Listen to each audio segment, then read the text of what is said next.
ఎవరి మనసులో ఉన్నటువంటి ఫీలింగ్స్ వాళ్ళు బయట పెట్టేస్తున్నారు. ఇప్పుడు ప్రధానంగా ప్రచారంలోకి వస్తున్నటువంటిది అదే. బెంగాల్ ఇన్సిడెంట్స్ ఒక ఎత్తు, వక్ఫ్ని అడ్డం పెట్టి దేశవ్యాప్తంగా జరుగుతున్నటువంటి దాంట్లో ఒక ఎత్తు. కాంగ్రెస్ పార్టీకి సంబంధించిన నేతలు ఒక అడుగు ముందుకేస్తున్నారు. మైనారిటీ నేతలు భారతదేశాన్ని గజ్వేయి హిందూ వైపుకి తీసుకువెళ్లాలనుకుంటున్నటువంటి వాళ్ళకి సపోర్టుగా సాగుతున్నారు. అట్లాగే చివరి కాంగ్రెస్ పార్టీ అధికారంలోకి వస్తే ఇలా చేస్తాం, విల్ డూ ఇలాజ్ in 1 hour when we come to power. ఇది తాజాగా ఇచ్చినటువంటి స్టేట్మెంట్. ఇట్లాంటి ప్రకటనలతోనే ఒక అయోమయం కాదు, ఆందోళన నెలకొంటున్నటువంటి పరిస్థితి. ఇవాళ రోజున మోడీ మీద ప్రేమ కాదు, కాంగ్రెస్ మీద భయం పెరుగుతోంది.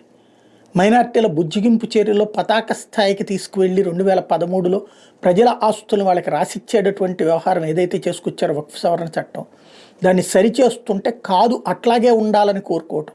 అంటే ప్రజల ఆస్తులు వాళ్ళు ఏది క్లెయిమ్ చేస్తే అది వాళ్ళకి ఇచ్చేద్దాం, అది గుడా బడా అనేది సంబంధం లేదు.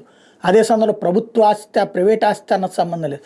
అట్లా ఇచ్చేసేయచ్చు అని చెప్పేటటువంటి విధానాన్ని అలా ఇవ్వడానికి వీల్లేదు, అది తరతరాలుగా ఉన్నటువంటి హక్కును కూడా లాక్కుంటున్నారు అంటే దాన్ని కాదనేటటువంటి విధానం.